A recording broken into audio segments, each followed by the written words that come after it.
അപ്പം ഞാൻ ഇത് ശരിയാണോ എന്ന് അറിയാൻ വേണ്ടി എൻ്റെ റൂം തുറന്ന് ഞാൻ പുറത്തിറങ്ങി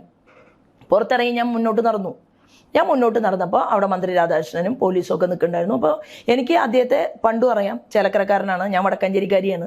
അപ്പം ഞാൻ നമസ്കാരം പറഞ്ഞു, അദ്ദേഹം എന്നോട് നമസ്കാരം പറഞ്ഞു.